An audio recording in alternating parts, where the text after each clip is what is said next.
ਜ਼ਿਲ੍ਹਾ ਰੋਪੜ ਦੇ deputy commissioner ਦੇ ਕੰਪਲੈਕਸ ਦੇ ਬਾਹਰ ਜਿਹਦੇ ਨੇੜੇ ਐਸਪੀ ਦਾ ਦਫ਼ਤਰ ਵੀ ਹੈ, ਖਾਲਿਸਤਾਨ ਦਾ ਬੈਨਰ ਜਿਹੜਾ ਉਹ ਲੱਗਿਆ ਮਿਲਦਾ।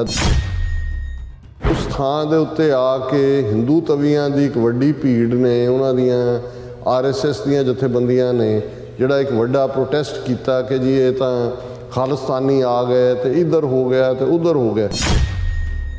ਇਸ ਬੈਨਰ ਦਾ ਅਪੀਅਰ ਹੋਣਾ ਇਹ ਇੱਕ ਪਲੋਏ ਵੀ ਹੋ ਸਕਦਾ ਹੈ, ਜਿਸ ਰਾਹੀਂ ਫਿਰ ਉਹ ਕਹਿਣ ਦੇਖੋ ਜੀ ਇਹ ਤਾਂ ਅੱਤਵਾਦੀ ਔਰ ਪਾਕਿਸਤਾਨ ਵੱਲ ਇਸ਼ਾਰਾ ਕਰਕੇ ਔਰ ਦੂਜਾ ਆਲਰੇਡੀ ਇਸ ਕਿਸਮ ਦਾ ਮਾਹੌਲ ਤਾਂ ਬਣਾਉਣ 'ਚ ਮਿੰਟ ਲਾਉਂਦੇ ਨੇ।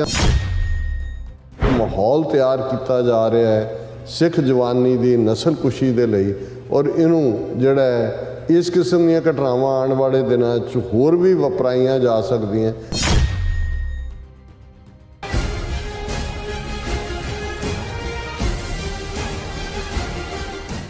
ਦਰਸ਼ਕੋ, ਬ੍ਰੇਕ ਤੋਂ ਬਾਅਦ ਆਪਾਂ ਤੁਹਾਨੂੰ ਸਭ ਨੂੰ ਜੀ ਆਇਆਂ ਕਹਿੰਦੇ ਹਾਂ। ਸੋ ਹੁਣ ਆਪਾਂ ਗੱਲਬਾਤ ਕਰਨ ਜਾ ਰਹੇ ਹਾਂ ਕਿ ਮੀਡੀਆ ਰਿਪੋਰਟਾਂ ਅਨੁਸਾਰ ਰੋਪੜ ਦੇ ਡਿਪਟੀ ਕਮਿਸ਼ਨਰ ਦੇ ਦਫ਼ਤਰ ਦੇ ਬਾਹਰ ਖਾਲਿਸਤਾਨ ਦਾ ਬੈਨਰ ਲੱਗਿਆ ਮਿਲਿਆ। ਸੋ ਕੀ ਇਹ ਮੈਚ ਇੱਕ ਨੋਟੰਕੀ ਹੈ ਜਾਂ ਫਿਰ ਭਾਰਤੀ ਜਿਹੜੀ ਏਜੰਸੀਆਂ ਵੱਲੋਂ ਸਿੱਖ ਨੌਜਵਾਨਾਂ ਦੀ ਨਸਲਕੁਸ਼ੀ ਕਰਨ ਲਈ ਇੱਕ ਮਾਹੌਲ ਜਿਹੜਾ ਉਹ ਤਿਆਰ ਕੀਤਾ ਜਾ ਰਿਹਾ ਹੈ। ਇਸ ਬਾਰੇ ਆਪਾਂ ਗੱਲਬਾਤ ਕਰਨ ਜਾ ਰਹੇ ਹਾਂ। ਸੋ ਅਸੀਂ ਚਾਹਾਂਗੇ ਕਿ ਤੁਸੀਂ ਨਾਲ ਇਸੇ ਤਰ੍ਹਾਂ ਬਣੇ ਰਹਿਣਾ। ਦੇਖਣ ਸੁਣਨ ਲਈ ਲਿਖਣ ਲਈ ਤੁਹਾਡਾ ਸਭ ਦਾ ਬਹੁਤ ਬਹੁਤ ਧੰਨਵਾਦ ਜੀ। ਡਾਕਟਰ ਸਾਹਿਬ ਕੀ ਕਹਿਣਾ ਚਾਹੋਗੇ? ਦੇਖੋ, ਪੰਜਾਬ ਦੇ ਵਿੱਚ ਇਹ RSS ਦੀ B ਟੀਮ ਕੇਜਰੀਵਾਲ ਦੇ ਥੱਲੇ ਔਰ ਭਗਵੰਤ ਮਾਨ ਇੱਕ ਜਿਹੜਾ ਉਹ ਡਮੀ ਫੇਸ ਰੱਖ ਕੇ ਜੋ ਕੁਝ ਚੱਲ ਰਿਹਾ ਸੀ ਜ਼ਿਕਰ ਕਰਕੇ ਹਟੇ ਕਿ ਇਹਨਾਂ ਪਿਛਲੇ ਕੁਝ ਦਿਨਾਂ ਦੇ ਵਿੱਚ ਹੀ ਜਦੋਂ ਤੋਂ ਇਹ ਮੁੱਖ ਮੰਤਰੀ ਬਣਿਆ ਕਿਵੇਂ ਐਂਟਾਈ ਪੰਜਾਬ ਲਾਈਨ ਔਰ ਕਿਸ ਕਿਸਮ ਦੀ ਪੁਲਿਸ ਫੋਰਸ ਰਾਹੀਂ ਵੀ ਕਿਸ ਕਿਸਮ ਦੇ ਬੰਦੇ ਅਪਾਇੰਟ ਕੀਤੇ ਗਏ, ਗੁਰੂ ਗ੍ਰੰਥ ਸਾਹਿਬ ਦੀ ਬੇਅਦਬੀ ਦਾ ਇਨਸਾਫ ਤਾਂ ਕੀ ਮਿਲਣਾ ਸੀ, ਔਰ ਉਹਨਾਂ ਦੇ ਆਪਣਾ ਜਿਹੜਾ ਕੁੰਵਰ ਵਿਜੇ ਪ੍ਰਤਾਪ ਨੇ ਜੋ ਕਿਹਾ ਉਹੀ ਆਪਣੇ ਆਪ 'ਚ ਸਬੂਤ ਹੈ ਕਿ ਜਿਹੜੇ ਇਹ ਇਵੇਂ ਹੀ ਹੈ ਕਿ ਕਣਕ ਦੇ ਬੋਲ ਦੀ ਰਾਖੀ ਤੁਸੀਂ ਬੱਕਰੇ ਨੂੰ ਬਿਠਾ ਰਹੇ ਹੋ, ਕਿਉਂਕਿ ਉਸ ਦਾ ਤਾਂ ਖਾਜਾ ਹੈ। ਇਹੀ ਪਾਰਟ ਅਸੀਂ ਬਾਕੀ ਪੁਲਿਸ ਕੇ ਜੀ ਗੈਂਗਸਟਰਸ ਨਾਲ ਲੜਨ ਲਈ ਔਰ ਇਹ ਉਹ, ਔਰ ਅਸੀਂ ਕੱਲ੍ਹ ਇਹ ਵੀ ਜ਼ਿਕਰ ਕੀਤਾ ਸੀ ਕਿ ਜਿਹੜਾ ਇੱਕਦਮ ਕਿਸਾਨੀ ਮੂਵਮੈਂਟ ਦਾ ਜਿਹੜਾ ਇੱਕ ਬੇਸ ਸੀ ਕਿ ਪੰਜਾਬ ਦੇ ਵਿੱਚੋਂ ਇੱਕ ਤਾਂ ਖੇਤੀ ਕਾਨੂੰਨ, ਪਰ ਜਿਵੇਂ ਇਹਨਾਂ ਨੇ ਵੱਡੇ ਵੱਡੇ ਸਾਇਲੋ ਅੰਬਾਨੀ ਅਡਾਨੀਆਂ ਨੇ ਮੋਗੇ ਦੇ ਵਿੱਚ ਹਰਿਆਣੇ ਦੇ ਵਿੱਚ ਬਣਾਏ ਸੀ, ਔਰ ਇਸ ਦਾ ਜਦੋਂ ਕਿਸਾਨ ਲਹਿਰ ਚੱਲੀ ਹੈ ਇਹਨਾਂ ਦਾ ਟੋਟਲ ਬਾਈਕਾਟ ਹੀ ਨਹੀਂ, ਇਹਨਾਂ ਦਾ ਘਿਰਾਓ ਔਰ ਦੂਜਾ ਸੀ ਇਹਨਾਂ ਦੇ ਨੇੜੇ ਤੇੜੇ ਵੀ ਜਿਹੜਾ ਇਹਨਾਂ ਨੂੰ ਬਿਲਕੁਲ ਉਜੜਿਆ ਹੋਇਆ ਸੀ। ਪਰ ਹੁਣ ਤੁਸੀਂ ਅਚਾਨਕ, ਔਰ ਈਵਨ ਅਜੀਤ ਅਖਬਾਰ ਨੇ ਵੀ ਅੱਜ ਦੀ ਫਰੰਟ ਪੇਜ ਨਿਊਜ਼ ਹੈ ਕਿ ਕਿਸਾਨ ਜਥੇਬੰਦੀਆਂ ਦੀ ਕਾਰਪੋਰੇਟ ਅਦਾਰਿਆਂ ਖਿਲਾਫ ਲੜਾਈ ਦੀ ਨਿਕਲੀ ਫੂਕ, ਔਰ ਦਰਸ਼ਕ ਦੇਖ ਸਕਦੇ ਨੇ ਕਿ ਭਾਈ ਕਿਵੇਂ ਮੋਗਾ ਨੇੜੇ ਜਿਹੜੇ ਅਡਾਨੀ ਦਾ ਸਾਇਲੋ ਹੈ ਉਹਦੇ ਨਾਲ ਉਹਦੇ ਬਾਹਰ ਕਣਕ ਦੀਆਂ ਲੱਦੀਆਂ ਟਰਾਲੀਆਂ ਉਹਨਾਂ ਨੇ ਸਭ ਕੁਝ ਮੈਕਨਾਈਜ਼ਡ ਕੀਤਾ। ਪਰ ਦੇਖਣ ਵਾਲੀ ਗੱਲ ਇਹ ਹੈ, ਹਾਲਾਂ ਖਰੀਦ ਉਹਦੇ ਉੱਤੇ ਜਿਹੜੀ ਫੂਡ ਕਾਰਪੋਰੇਸ਼ਨ ਆਫ ਇੰਡੀਆ ਉਹੀ ਕਣਕ ਖਰੀਦ ਰਹੀ ਹੈ, ਪਰ ਜਿਹੜੀਆਂ ਮੋਗੇ ਦੀਆਂ ਔਰ ਦੂਸਰੀਆਂ ਪ੍ਰਾਈਵੇਟ ਜਿਹੜੀਆਂ ਸਰਕਾਰੀ ਮੰਡੀਆਂ ਨੇ ਉਹਨਾਂ ਦੇ ਵਿੱਚ ਉੱਲੂ ਬੋਲਦੇ ਨੇ। ਹੁਣ ਉਹਨਾਂ ਨੇ ਕੀ ਕੀਤਾ, ਉਹਨਾਂ ਨੇ ਦੇਖਿਆ ਵੀ ਕਿਸਾਨ ਲਹਿਰ ਦੇ ਵੇਲੇ ਆੜਤੀ ਵੀ, ਕਿਉਂਕਿ ਉਹਨਾਂ ਨੂੰ ਸੀ ਕਿ ਮੰਡੀਆਂ ਬੰਦ ਹੋਈਆਂ ਸਾਡਾ ਵੀ ਕੰਮ ਹੋਏਗਾ, ਉਹਨਾਂ ਨੇ ਉਹ ਸਾਰਾ ਜਿਹੜਾ FCI ਨੂੰ ਨੋਟੀਫਾਈ ਕਰਕੇ ਪੰਜਾਬ ਗੌਰਮੈਂਟ ਨੇ ਇਜਾਜ਼ਤ ਦੇ ਦਿੱਤੀ, ਔਰ ਆੜਤੀਆਂ ਨੂੰ ਉਹਨਾਂ ਦਾ ਕਮਿਸ਼ਨ ਘਰ ਬੈਠਿਆਂ ਮਿਲ ਰਿਹਾ, ਔਰ ਕਿਸਾਨਾਂ ਨੂੰ ਇਹ ਹੋਇਆ ਕਿ ਜੀ ਇਹ ਟਰਾਲੀ ਇੱਕਦਮ ਖਾਲੀ ਵੀ ਹੋ ਜਾਏਗੀ, ਫਲਾਣਾ ਖਰਚੇ ਦਾ ਨਹੀਂ, ਪੱਲੇ ਦਾ ਨਹੀਂ, ਫਲਾਣਾ ਖਰਚੇ ਘਟਾਉਣ ਦੀ ਲਾਈਨ ਥੱਲੇ, ਔਰ ਧੜਾ ਧੜ ਇਸ ਵੇਲੇ ਮੰਡੀਆਂ ਜਿਹੜੀ ਆਲਰੇਡੀ ਬਿਨਾਂ ਖੇਤੀ ਕਾਨੂੰਨ ਬਣਾਇਆ ਜਾਂ ਜਿਹਨੂੰ ਪ੍ਰਾਈਵੇਟਾਈਜ਼ ਕਰਨ ਦੀ ਗੱਲ ਸੀ ਉਹ ਉਹਨਾਂ ਨੇ ਸਕਸੈਸਫੁਲੀ ਇਸ ਸਰਕਾਰ ਦੇ ਬਣਦੇ ਹਕੂਮਤ ਨੇ ਕਿਉਂ ਸਰਕਾਰੀ ਥਾਵਾਂ ਛੱਡ ਕੇ ਜਿੱਥੇ ਕਿ ਉਹਨਾਂ ਦੀਆਂ ਮੰਡੀਆਂ ਬਣੀਆਂ ਹੋਈਆਂ ਫੂਡ ਕਾਰਪੋਰੇਸ਼ਨ ਆਫ ਇੰਡੀਆ ਖਰੀਦ ਰਹੀ ਹੈ। ਪਰ ਇਸ ਤੋਂ ਵੀ ਬਦਤਰ ਹੈ ਕਿ ਭਾਈ ਇਹ ਕਿਵੇਂ ਇਹਨਾਂ ਨੂੰ ਕਿਹਨੇ ਨੋਟੀਫਾਈ ਕਰਕੇ ਇਹ ਜਿਹੜਾ ਇਹਨਾਂ ਨੂੰ ਹਕੂਕ ਦਿੱਤਾ ਕਿ ਇਹ ਜਿਹੜੀ ਹੈ ਕਣਕ FCI ਉੱਥੇ ਖਰੀਦੇ, ਉਹ ਪੰਜਾਬ ਗੌਰਮੈਂਟ ਇਹਦੇ 'ਚ ਇਨਵੋਲਵ ਹੈ। ਹੁਣ ਜਦੋਂ ਇਸ ਦੀਆਂ ਜਦੋਂ ਤੁਸੀਂ ਸਬ ਹੈਡਿੰਗਸ ਦੇਖਦੇ ਹੋ ਖਬਰ ਦੀਆਂ, ਕਿਸਾਨਾਂ ਨੇ ਕਣਕ ਵੇਚਣ ਲਈ ਖੁਦ ਹੀ ਕੀਤਾ ਨਿੱਜੀ ਮੰਡੀਆਂ ਵੱਲ ਰੁਖ। ਪਹਿਲਾਂ ਤਾਂ ਸੀ ਨਾ ਜੀ ਖੇਤੀ ਕਾਨੂੰਨ ਬਣਾਤੇ, ਬਿਲਕੁਲ, ਔਰ ਇਹ ਤਾਂ ਸਰਕਾਰ ਨੇ ਕੀਤਾ ਹੈ। ਹੁਣ ਜਦੋਂ ਤੁਸੀਂ ਖੁਦ ਹੀ ਜਾ ਰਹੇ ਹੋ, ਫਿਰ ਇਹ ਹੋਇਆ ਕਿ ਮੋਗਾ ਦੇ 'ਚ ਅਡਾਨੀ ਦੇ ਸਾਇਲੋ ਦੇ ਬਾਹਰ ਕਣਕ ਨਾਲ ਲੱਦੀਆਂ ਟਰਾਲੀਆਂ ਦੀਆਂ ਲੱਗੀਆਂ ਕਤਾਰਾਂ,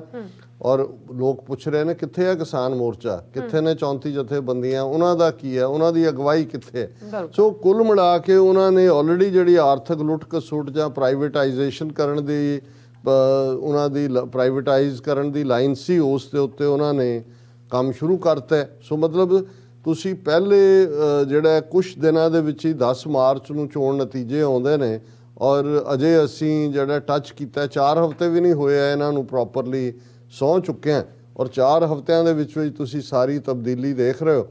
ਔਰ ਜਿਸ ਕਿਸਮ ਦਾ ਪੁਲਿਸ ਦਾ ਜਾਂ ਦੂਸਰਾ ਸਾਰਾ ਸਿਸਟਮ ਖੜਾ ਕੀਤਾ, ਹੁਣ ਅੱਜ ਜਿਹੜੀ ਖਬਰ ਬੇਸ਼ੱਕ ਅਸੀਂ ਇਸ ਨੂੰ ਲੀਡ ਖਬਰ ਬਣਾਇਆ, ਪਰ ਇਹ ਤਾਂ ਇੱਕ ਸਿੰਪਟਮ ਹੈ ਕਿ ਆਉਣ ਵਾਲੇ ਪੀਰੀਅਡ 'ਚ ਕੀ ਹੋਣ ਜਾ ਰਿਹਾ ਹੈ। ਖਬਰ ਇਹ ਸੀ ਕਿ ਜੀ ਜ਼ਿਲ੍ਹਾ ਰੋਪੜ ਦੇ ਡਿਪਟੀ ਕਮਿਸ਼ਨਰ ਦੇ ਕੰਪਲੈਕਸ ਦੇ ਬਾਹਰ, ਜਿਹਦੇ ਨੇੜੇ ਐਸਪੀ ਦਾ ਦਫ਼ਤਰ ਵੀ ਹੈ, ਖਾਲਿਸਤਾਨ ਦਾ ਬੈਨਰ ਜਿਹੜਾ ਉਹ ਲੱਗਿਆ ਮਿਲਦਾ ਦਰਖਤਾਂ ਦੇ ਉਹਦੇ ਦਰਸ਼ਕ ਦੇਖ ਸਕਦੇ ਨੇ ਉਸ ਬੈਨਰ ਨੂੰ। ਔਰ ਹਾਲਾਂ ਇਹ ਜਦੋਂ ਸਵੇਰੇ ਲੱਗਿਆ ਮਿਲਦਾ, ਆਬਵੀਅਸਲੀ ਰਾਤ ਨੂੰ ਲਾਇਆ ਹੋਏਗਾ ਕਿਸੇ ਨੇ ਔਰ ਉਹਨਾਂ ਨੇ ਆ ਕੇ ਲਾ ਲਿਆ 7 ਵਜੇ, ਪਰ ਇੱਕਦਮ ਬਾਅਦ ਉਸ ਥਾਂ ਦੇ ਉੱਤੇ ਆ ਕੇ ਹਿੰਦੂ ਤਵੀਆਂ ਦੀ ਇੱਕ ਵੱਡੀ ਭੀੜ ਨੇ, ਉਹਨਾਂ ਦੀਆਂ RSS ਦੀਆਂ ਜਥੇਬੰਦੀਆਂ ਨੇ ਜਿਹੜਾ ਇੱਕ ਵੱਡਾ ਪ੍ਰੋਟੈਸਟ ਕੀਤਾ ਕਿ ਜੀ ਇਹ ਤਾਂ ਖਾਲਿਸਤਾਨੀ ਆ ਗਏ ਤੇ ਇੱਧਰ ਹੋ ਗਿਆ ਤੇ ਉੱਧਰ ਹੋ ਗਿਆ। ਹੁਣ ਬੇਸ਼ੱਕ ਇਸ ਗੱਲ ਨੂੰ ਤੋਂ ਇਨਕਾਰ ਨਹੀਂ ਕੀਤਾ ਜਾ ਸਕਦਾ ਜਦੋਂ ਕਿ ਇੱਕ ਪਾਸੇ ਟੋਟਲ ਨੈਗੇਟਿਵਿਟੀ ਕੀਤੀ ਜਾ ਰਹੀ ਹੈ ਖਾਲਿਸਤਾਨ ਦੇ ਖਿਲਾਫ ਕਿ ਕਿਸੇ ਨੇ ਇਹ ਕਰੇਜ ਵੀ ਦਿਖਾਇਆ ਹੋਇਆ ਕਿ ਭਾਈ ਅਸੀਂ, ਪਰ ਜਦੋਂ ਤੁਸੀਂ ਸਾਰਾ ਚੱਲ ਰਹੀ ਬੈਕਗਰਾਊਂਡ ਦੇਖਦੇ ਹੋ ਫਿਰ ਤੁਹਾਨੂੰ ਇਹ ਨਜ਼ਰ ਆਉਂਦਾ ਹੈ ਕਿ ਭਾਈ ਇਹ ਗੱਲ ਇੱਕ ਜਿਹੜਾ ਇੱਕ ਪਲੋਏ ਵੀ ਹੋ ਸਕਦਾ ਹੈ ਕਿ ਉਹਨਾਂ ਨੇ ਜੇ ਪੰਜਾਬ 'ਚ ਨੌਜਵਾਨਾਂ ਦੀ ਫੜੋਫੜੀ ਜਾਂ ਉਹਨਾਂ ਦੀ ਫਰਦਰ ਨਸਲਕੁਸ਼ੀ ਦੇ ਲਈ ਮਾਹੌਲ ਤਿਆਰ ਕਰਨਾ ਹੈ, ਲਾ ਐਂਡ ਆਰਡਰ ਦਾ ਮੁਕੰਮਲ ਕੰਮ ਜਿਹੜਾ ਕਲੈਪਸ ਅਸੀਂ ਪੰਜਾਬ ਦੇ ਵਿੱਚ ਦੇਖ ਰਹੇ ਹਾਂ, ਕ੍ਰਾਈਮ ਬਹੁਤ ਜ਼ਿਆਦਾ ਹੈ, ਤੇ ਜਦੋਂ ਤੁਸੀਂ ਬਾਕੀ ਪਾਸਿਓਂ ਫੇਲ ਹੁੰਦੇ ਹੋ ਤੇ ਤੁਸੀਂ ਨੈਸ਼ਨਲ ਸਿਕਿਉਰਿਟੀ ਦਾ ਇਸ਼ੂ ਚੁੱਕ ਲਓ। ਜਿਵੇਂ ਪੰਜਾਬ ਦਾ ਗਵਰਨਰ ਜਿਹੜਾ ਹੈ ਉਹ ਬਾਰਡਰ ਏਰੀਆਜ਼ ਦੇ ਵਿੱਚ ਜਾ ਕੇ ਉਹ ਇਵੇਂ ਲੱਗ ਰਿਹਾ ਕਿ ਪੰਜਾਬ 'ਚ ਹਕੂਮਤ ਜਿਹੜੀ ਹੈ ਇਹ ਆਮ ਆਦਮੀ ਪਾਰਟੀ ਦੀ, ਇੱਕ ਪਾਸੇ ਗਵਰਨ ਕਰ ਰਿਹਾ, ਦੂਜੇ ਪਾਸੇ ਕੇਜਰੀਵਾਲ ਕਰ ਰਿਹਾ। ਉਹ ਜਾ ਕੇ ਲੋਕਾਂ ਨੂੰ ਮਿਲ ਰਿਹਾ ਪਿੰਡਾਂ ਦੇ ਵਿੱਚ ਜਿਹੜੇ ਸਰਹੱਦੀ ਏਰੀਏ ਨੇ, ਤੇ ਇਸ ਸਾਰੇ ਦੇ ਚਲਦਿਆਂ ਇਸ ਬੈਨਰ ਦਾ ਅਪੀਅਰ ਹੋਣਾ ਇਹ ਇੱਕ ਪਲੋਏ ਵੀ ਹੋ ਸਕਦਾ ਹੈ, ਜਿਸ ਰਾਹੀਂ ਫਿਰ ਉਹ ਕਹਿਣ ਦੇਖੋ ਜੀ ਇਹ ਤਾਂ ਅੱਤਵਾਦੀ ਔਰ ਪਾਕਿਸਤਾਨ ਵੱਲ ਇਸ਼ਾਰਾ ਕਰਕੇ ਔਰ ਦੂਜਾ ਆਲਰੇਡੀ ਇਸ ਕਿਸਮ ਦਾ ਮਾਹੌਲ ਤਾਂ ਬਣਾਉਣ 'ਚ ਮਿੰਟ ਲਾਉਂਦੇ ਨੇ। ਔਰ ਜਦੋਂ ਮਰਜੀ ਜਦੋਂ ਮੋਦੀ ਜਿਹੜਾ ਉੱਥੋਂ ਖੁਦ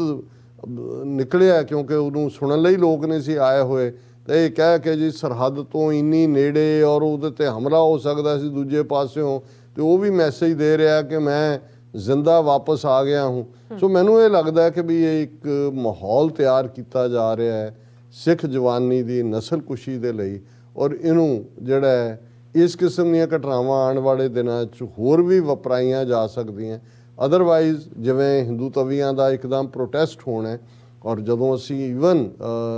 ਖਾਲਿਸਤਾਨ ਲਫ਼ਜ਼ ਬੈਨਰ, ਕੋਈ ਇਹ ਤਾਂ ਨਹੀਂ ਹੈ ਵੀ ਉੱਥੇ ਕੋਈ ਖਾਲਿਸਤਾਨ ਦੇ ਹੁਣ ਜਿੰਨੇ ਵੀ ਸਮਾਗਮ ਸ਼੍ਰੋਮਣੀ ਅਕਾਲੀ ਦਲ ਅੰਮ੍ਰਿਤਸਰ ਵੱਲੋਂ ਕੀਤੇ ਜਾਂਦੇ ਨੇ ਜਾਂ ਅਸੀਂ ਪੀਰੀਅਡ 'ਚ ਦੇਖਿਆ ਈਵਨ ਅੰਡਰ ਦਾ ਇੰਡੀਅਨ ਕਨਸਟੀਟਿਊਸ਼ਨ ਖਾਲਿਸਤਾਨ ਪੀਸਫੁਲੀ ਕਹਿਣਾ ਤੇ ਕੋਈ ਜਿਹੜਾ ਉਹ ਗੈਰ ਕਾਨੂੰਨੀ ਨਹੀਂ ਹੈ, ਪਰ ਇੰਨਾ ਵੱਡਾ ਇਹਨੂੰ ਖਬਰ ਬਣਾ ਕੇ ਵੀ ਜਿਵੇਂ